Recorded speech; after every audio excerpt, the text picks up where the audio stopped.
Bonjour, je suis Julie, enseignante chez Marieton. Je vous propose aujourd'hui de découvrir l'installation au poste de conduite pour plus de sécurité. Donc dans un premier temps, ce qui va être important, ça va être le regard, puisque c'est ce qui va définir l'intégralité de notre conduite et des trajectoires qu'on va avoir avec la voiture, ne serait-ce que sur les lignes droites ou les tournées à gauche et tournées à droite. Pour avoir une bonne visibilité dans sa voiture, il faut évidemment avoir le regard au loin, et pour avoir le regard au loin, il faut être à une certaine hauteur. Nous avons pour principe de dire qu'il faut regarder un peu au-deçà de la moitié du pare-brise avant.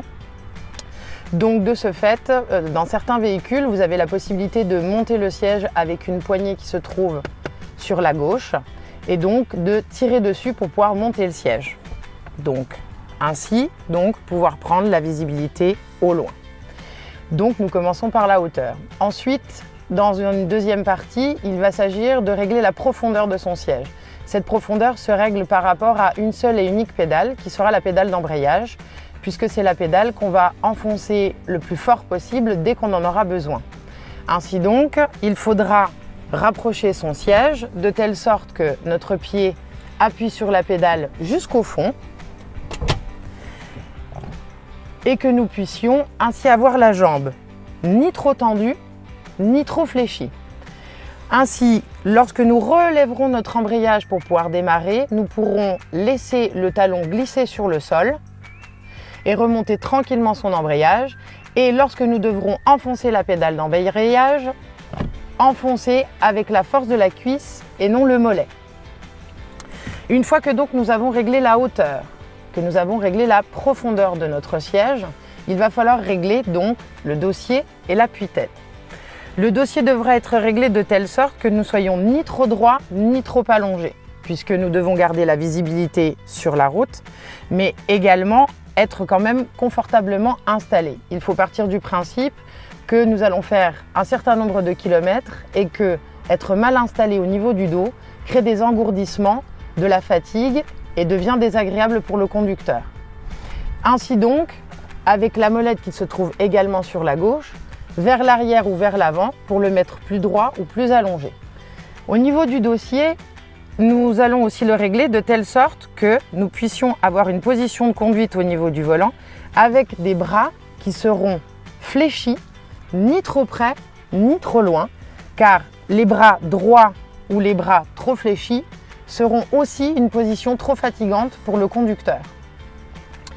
Enfin, sur le siège, l'appui-tête.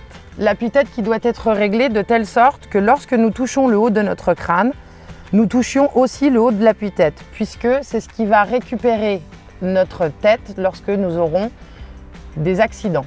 Et de ce fait, il faut impérativement que la tête soit maintenue et que la nuque ne soit pas à l'air libre. Ainsi donc, l'appui-tête se lève facilement, et pour le descendre, il y a un bouton qui se trouve aussi sur le côté gauche. Il suffit d'appuyer dessus et de le redescendre. Une fois que l'intégralité du siège a été réglée, ensuite, nous pouvons régler le volant. Tout dépend des modèles des véhicules. Sur nos véhicules, on peut régler le volant grâce à une manette qui se trouve en dessous, en glissant la main. Il suffit de tirer sur la manette et le volant se règle ou en profondeur ou en hauteur. Il faut savoir que le réglage du volant est extrêmement important. Déjà, pour l'accessibilité aux commandes. Ensuite, pour la visibilité au niveau du tableau de bord par rapport au voyant, mais également pour le confort de la conduite du conducteur. Et enfin, évidemment, pour l'airbag qui va rattraper notre tête en cas d'accident. Après le volant, reste à régler rétroviseur intérieur et les rétroviseurs extérieurs. Le rétroviseur intérieur se règle à une seule et unique main. Avec la main droite, attraper le bout du rétroviseur intérieur et le régler de telle sorte qu'à l'intérieur, on voit l'intégralité de la lunette arrière. Pour être bien sûr qu'il soit bien réglé, au milieu de ce rétroviseur, nous verrons l'arrondi de notre essuie-glace arrière. En ce qui concerne le réglage des rétroviseurs extérieurs, sur le modèle que nous avons devant nous, nous avons une molette sur le côté gauche du volant que nous allons pouvoir tourner ou à gauche ou à droite pour régler chacun des rétroviseurs extérieurs.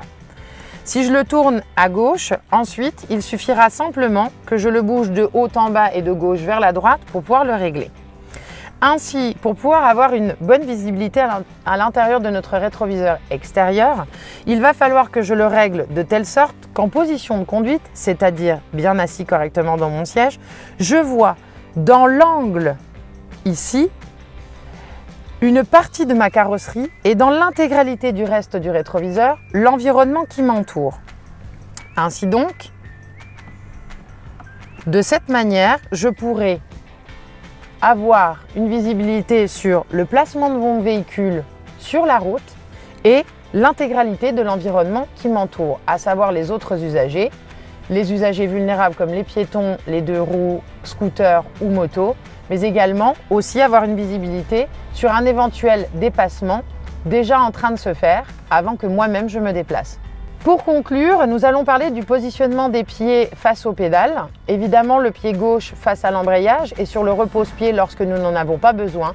Le pied droit, quant à lui, talon et pied face au frein et nous pivoterons le pied vers l'accélérateur pour avoir le plat du pied face au frein puisque évidemment, en cas de problème sur la route, il est préférable d'avoir le pied face au frein que plutôt face à l'accélérateur. J'espère que cette vidéo vous a été utile. N'hésitez pas à nous suivre sur notre page pour voir d'autres vidéos, trucs et astuces. Évidemment, avant de partir, n'oubliez pas d'attacher votre ceinture en vous souhaitant bonne route.